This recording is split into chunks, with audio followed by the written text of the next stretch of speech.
이분이 이제 행정직 공무원이신데요. 근무하신 지는 이제 한 20년 되셨다고 하시네요.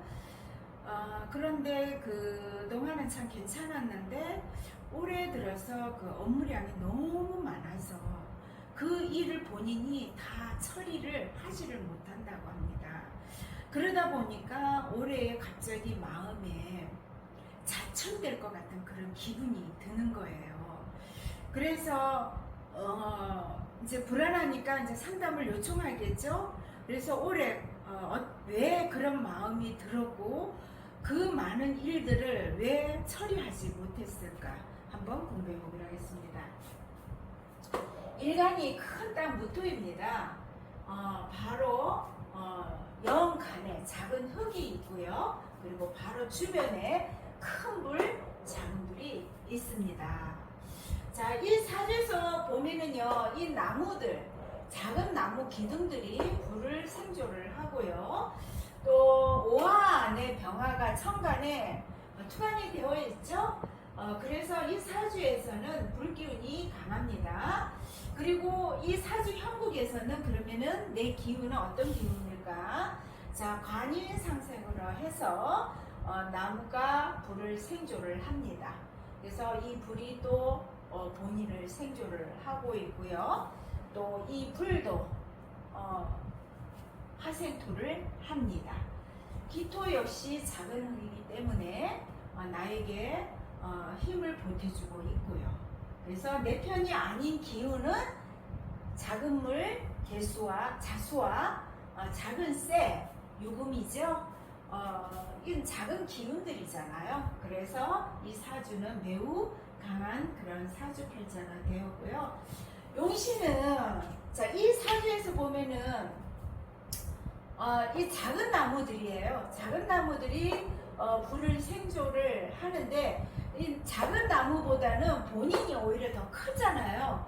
그래서 이 작은 나무들이 큰 흙을 파헤쳐 봐야 제대로 많이 파지를 못해요. 그래서 큰 데미지를 못 입거든요. 그래서 바로 옆에 있는 큰 불, 만약에 이 큰 불이 없다면 어떻게 될까?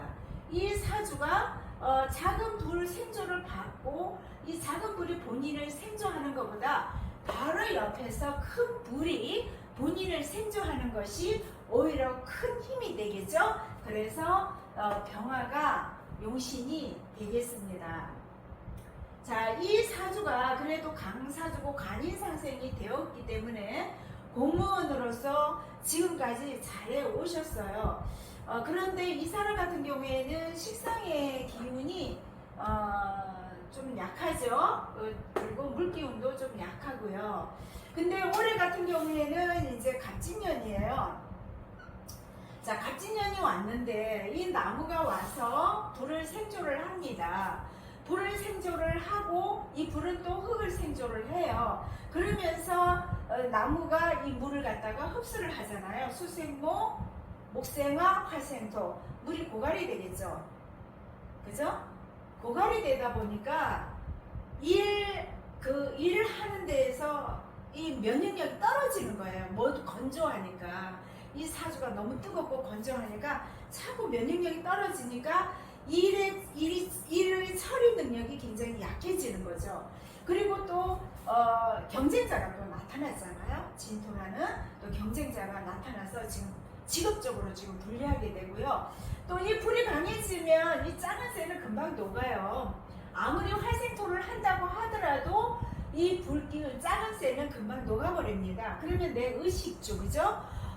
내 일머리라 그러죠. 일머리 능력도 떨어지게 되니까 의식주에도 문제가 되고 재물에도 이제 문제가 됩니다. 그래서 올해 이제 간목이 이 사람한테는 관이잖아. 관, 직업이 들어와서 나에게 굉장히 안 좋은 역할을 하기 때문에 올해 같은 경우에는 자천이 될 수가 있죠.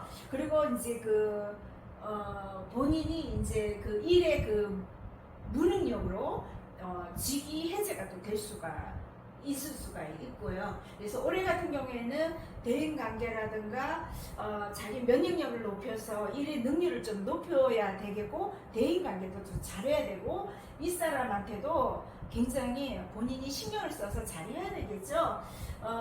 올해 같은 경우에는 윗사람의 덕도 없을 테니까요. 그래서 올해 같은 경우에는 굉장히 잘못되면은 이제 자청될 수 있는 직업에서 불리함을 가질 수 있는 그런 사주팔자가 되겠습니다.